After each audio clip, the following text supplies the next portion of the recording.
मैं प्रेस के साथियों का धन्यवाद देता हूं कि इतने सुबह बुलाने पर आप सभी यहां पर आए हैं। हालांकि चुनाव खत्म हो चुका है और बहुत सारे एग्जिट पोल तरह तरह की जानकारी दे रहे हैं। मैं आपके बीच में आपके माध्यम से कुछ बातें रखना चाहता हूं। मैं शुरुआत करता हूं कि जितनी ऊंचाई पर जाकर कटती है पतंग, उतना ही बड़ा होता है उसका पतन। भाजपा कई दोषों के लिए जिम्मेदार है। सामाजिक रूप से भाजपा ने देश में सौहार्द बिगाड़ा, व भाईचारा खत्म किया, जाति के खिलाफ जाति, संप्रदाय के खिलाफ संप्रदाय लड़वाया, संविधान द्वारा दिए गए आरक्षण को साजिशन खत्म करने के लिए बेरोजगारों से छल किया, पेपर लीक कराए, देश के लिए आगे बढ़कर लड़ने वालों की बहन बेटियों के लिए जानबूझकर अपने मंत्रियों से अपशब्द कहलवाए बढ़ाए, मणिपुर हाथरस महिला पहलवान, पिछड़े दलित अल्पसंख्यक व आदिवासियों पर अत्याचार और सबसे खराब व्यवहार किए जाने के लिए रिकॉर्ड बना।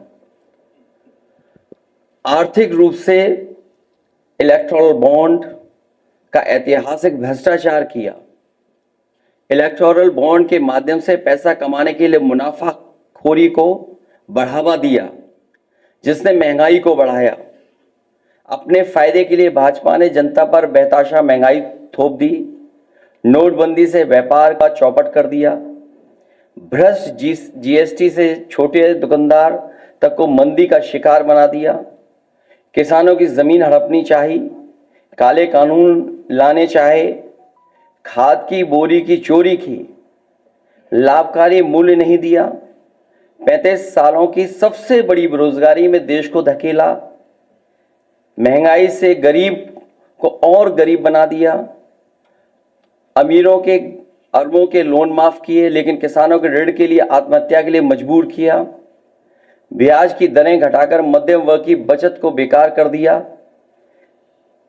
बैंकों में तरह तरह के चार्ज और पेनल्टी से लोगों के खाते दीमक की तरह अंदर ही अंदर खा गए, बैंक लॉकरों के नाम पर जिम्मेदारी से पल्ला झाड़ लिया, नैतिक रूप से चंदे तक का पैसा खा गए, केयर फंड के नाम के आगे पीएम के नाम का इस्तेमाल करके बाद में हिसाब देने से मना कर दिया, अपराधियों को शामिल करने, उनके कृत्यों पर पर्दा डालना, जैसे मणिपुर में अपने संगी साथियों द्वारा बेटी के साथ मानवीय व्यवहार में, बीएचयू छात्र अभद्रता कांड में, खीरी किसान हत्याकांड में, हाथरस की बेटी के बलात्कार हत्या व कानपुर देहात कांड में जहां मां बेटी को झोपड़ी में जिंदा जलाकर मार डाला, ऐसे अनगिनत उदाहरण हैं।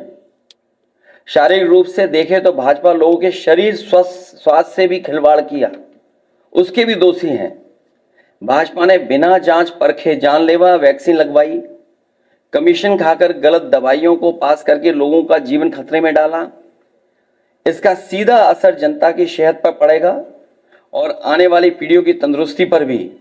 भाजपा पीढ़ियों पर प्रहार की दोषी भी है। मनोवैज्ञानिक रूप से लोगों के दिल और दिमाग में जानलेवा वैक्सीन लगवाने के बाद बीमार होने पर डर बैठा दिया, महिलाओं के अंदर असुरक्षा का भाव घर कर गया, युवा अनएम्प्लॉयमेंट या अंडर एम्प्लॉयमेंट से डिप्रेशन का शिकार हुआ। राजनीतिक रूप से चंडीगढ़ के मेयर चुनाव में कैमरे के सामने धांधली की, चुनी हुई सरकारें गिराई, खरीद फरोख्त का नकारात्मक सियासत को जायज ठहराया, पारिवारिक रूप से राजनीतिक फायदे के लिए परिवारों को लड़वा दिया, भाई के खिलाफ भाई को। मानसिक रूप से भाजपा ने अपने ही समर्थकों को हिंसक बनाया, मॉब लिंचिंग को मानसिक रूप से सही ठहराने की साजिश की, आपराधिक रूप से ऐसे लोगों को मंत्री पद दिया और बनाए भी रखा जिन्होंने किसानों की हत्या की, जो महिलाओं पर अत्याचार शोषण के दोषी हैं। न्यायालय तक में अपने लोग पिछले दरवाजे से सेट किए, न्यायाधीशों से खुलकर एक विचारधारा विशेष के लिए बयान दिलवाए, न्यायाधीशों को राजनीतिक पदों पर लालच देकर कानून तक को अपनी भ्रष्ट सोच से यही काम यूनिवर्सिटी, कॉलेज, स्कूलों में किया। नौकरशाही में लेटरल एंट्री के बहाने यही धांधली की।